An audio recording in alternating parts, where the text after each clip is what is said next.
నమస్తే అండి. కార్తీక మాసంలో తులసి వృక్షాన్ని నాటడం మరియు తులసి పూజ మహత్యం గురించి ఈ వీడియోలో చూద్దాం. బ్రహ్మదేవుడు అంటాడు, కార్తీక మాసంలో ఎవరైతే విష్ణుభక్త పురుషులు ప్రాతకాలమే స్నానం చేసి పవిత్రులై కోమలమైన తులసి దళాలతో దామోదర భగవానుడికి పూజ చేస్తారో వారు ఖచ్చితంగా మోక్షం ప్రాప్తం చేసుకుంటారు. కానీ భక్తి రహితమై సువర్ణం ఆదితో విష్ణు భగవానుడికి పూజ చేసినట్టయితే భగవంతుడు దాన్ని గ్రహించడు. అందుకని భక్తి అన్నది అన్నిటికన్నా ఉత్కృష్టమైనది. భక్తిహీన కర్మములు విష్ణు భగవానుడిని ప్రసన్నం చేసుకోలేవు. మాత్రం అరతులసి పత్రంతో భక్తిపూర్వకంగా విష్ణు భగవానుడికి పూజ చేసుకున్నట్టయితే స్వయం నారాయణుడే దర్శనం ఇవ్వడానికి వస్తాడు. పూర్వంలో విష్ణుదాస అనే భక్తుడు భక్తిపూర్వకంగా తులసి పూజ చేసి శీఘ్రంగానే విష్ణులోకం చేరుకుంటాడు. నేను ఇప్పుడు నీకు తులసి మహత్వం గురించి చెప్తాను అని బ్రహ్మదేవుడు సూతముని వారితో ఇలా అంటాడు. ఇది పాపాన్ని నాశనం చేసేది మరియు పుణ్యాన్ని వృద్ధి చేసేది. మనం నాటిన తులసి ఎంతవరకైతే మూలంలో విస్తారమవుతుందో అన్ని సహస్ర యుగముల వరకు మనిషి బ్రహ్మలోకంలో ప్రతిష్ఠితమవుతాడు. ఎవరైతే తులసి యుక్త జలంతో స్నానం చేస్తారో వారు అన్ని పాపాల నుంచి ముక్తులై విష్ణు భగవానుడి లోకంలో ఆనందాన్ని అనుభూతి చెందుతారు. మహాముని, ఎవరైతే తులసి నాటే ఉద్దేశంతో దాన్ని సంగ్రహం చేసుకుంటారో మరియు వాటిని నాటి తులసి వనం తయారు చేస్తారో వారు అంతలోనే పాపముక్తులై బ్రహ్మభావం ప్రాప్తం చేసుకుంటారు. ఎవరి ఇంట్లో అయితే తులసి తోట ఉంటుందో ఆ ఇల్లు తీర్థస్థలంతో సమానం. అక్కడికి యమదూతులు వెళ్లరు. తులసి వనం అన్ని పాపాలను నష్టం చేసేది, పుణ్యమయి మరియు అభీష్ట కోరికలను పూర్తి చేసేది. ఎవరైతే శ్రేష్ఠ మనిషి తులసి తోటను పెంచుతారో వారు యమధర్మరాజు ముఖం చూడరు. ఎవరైతే మనిషి తులసి కాష్ట సంయుక్త గంధం ధారణ చేస్తారో ఎటువంటి పాపం వారి శరీరాన్ని స్పర్శ చేయలేవు.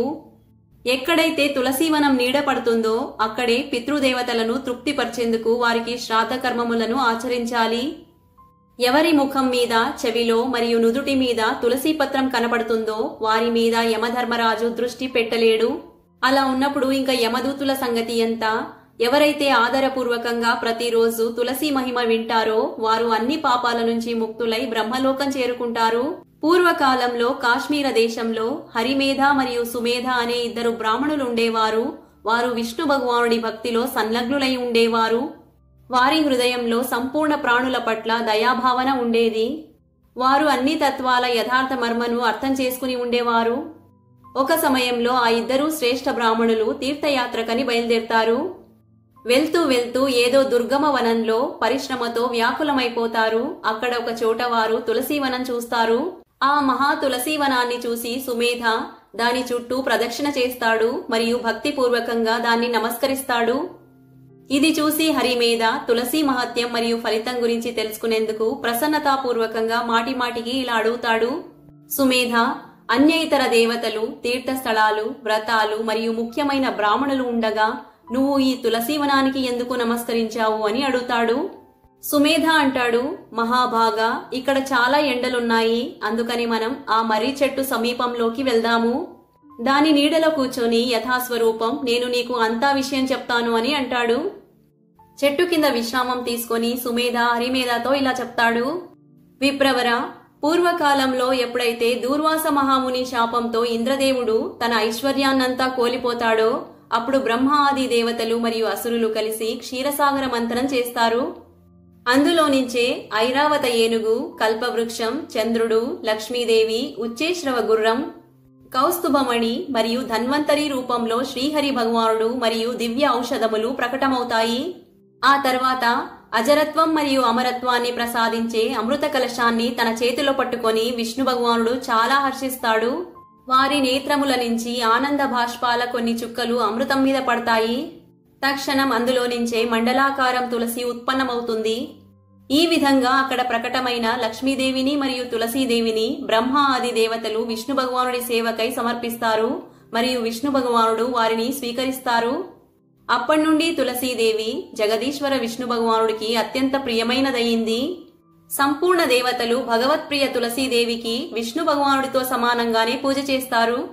సంపూర్ణ సంసారాన్ని రక్షించేవాడు శ్రీమన్నారాయణుడు మరియు అతని ప్రియతమ శ్రీ తులసీదేవి. అందుకనే తులసీదేవిని నేను నమస్కరించాను అని సుమేధ అంటాడు. సుమేధ ఈ విధంగా అంటూ ఉండగానే సూర్యుడితో సమానమైన అత్యంత తేజస్వి విశాలమైన విమానం వారి దగ్గరలో కనపడుతుంది. ఆ ఇద్దరి ముందు మర్రి చెట్టు పడిపోతుంది మరియు అందులో నుంచి ఇద్దరు దివ్య పురుషులు ప్రకటమవుతారు.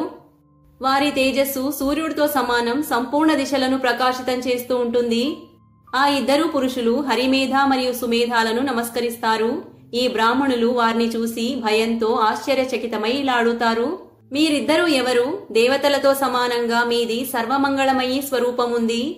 మీరు నూతన మందారమాల ధారణ చేసిన ఎవరో కొత్త దేవతల్లా కనిపిస్తున్నారు అని అడుగుతారు.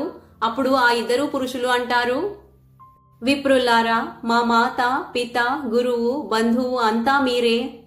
ఇలా అని వారిద్దరిలో జ్యేష్ఠుడు ఇలా అంటాడు, ఓ విప్రుల్లారా, నా పేరు భాస్తీక, నేను దేవలోక నివాసిని. ఒకనాడు నేను నందనవనంలో ఒక పర్వతం మీద క్రీడ చేసేందుకని వెళ్తాను. అక్కడ దేవాంగనలు నాతో పాటు ఇచ్ఛానుసారంగా విహారం చేస్తారు. ఆ సమయంలో దేవాంగనల ముత్యపు హారం అక్కడ తపస్సు చేస్తున్న లోమశ ముని మీద పడిపోతుంది. ఇదంతా చూసి మునికి చాలా క్రోధం వస్తుంది. అప్పుడు వారు అనుకుంటారు, స్త్రీలైతే పరతంత్రులుగా ఉంటారు, ఇది వారి అపరాధం కాదు. ఈ దురాచారి భాస్తికయే శపించబడడానికి యోగ్యుడు. ఇలా నిశ్చయించుకుని ముని నన్ను శపిస్తారు. అరేహో, నువ్వు బ్రహ్మరాక్షసుడివై ఈ మర్రి చెట్టు మీద నివాసం చెయ్యి అని శపిస్తారు. అప్పుడు నేను వారిని వినయపూర్వకంగా ప్రసన్నం చేసుకున్నప్పుడు ఈ శాపం నుంచి ముక్తి పొందడానికి వారు అవధిని నిశ్చయిస్తారు. ఎప్పుడైతే నువ్వు ఎవరైనా బ్రాహ్మణుడి ముఖం నుంచి విష్ణు భగవానుడి నామం మరియు తులసీదేవి మహిమ గురించి వింటావో తక్షణమే నీకు ఉత్తమ మోక్షం ప్రాప్తమవుతుంది అని అన్నారు. ఈ విధంగా నేను ముని చేత శపించబడి చిరకాలం నుంచి అనంత దుఃఖంలో ఈ వటవృక్షం మీద నివాసం చేస్తూ ఉన్నాను. ఈనాడు దేవవశం మీ ఇద్దరి దర్శనంతో నాకు ఖచ్చితంగా ఆ బ్రాహ్మణుడి శాపం నుంచి ముక్తి దొరికింది. నాతో పాటు ఉన్న ఈ ఇంకో పురుషుడి కథ చెప్తాను వినండి. ఇంతకు ముందు ఇతను ఒక శ్రేష్టమైన ముని మరియు సదా గురు సేవలో నిమగ్నుడై ఉండేవాడు. కాని ఒక సమయంలో గురువు ఆజ్ఞ ఉల్లంఘన చేసినందుకు అతను బ్రహ్మరాక్షస భావాన్ని ప్రాప్తం చేసుకుని ఉన్నాడు. కాని మీ ప్రసాదంతో ఈ సమయంలో వారికి కూడా బ్రాహ్మణ శాపం నుంచి ముక్తి లభించింది. మీరు మాత్రం మీ తీర్థయాత్ర ఫలితాన్ని ఇక్కడే పొంది ఉన్నారు అని చెప్తారు.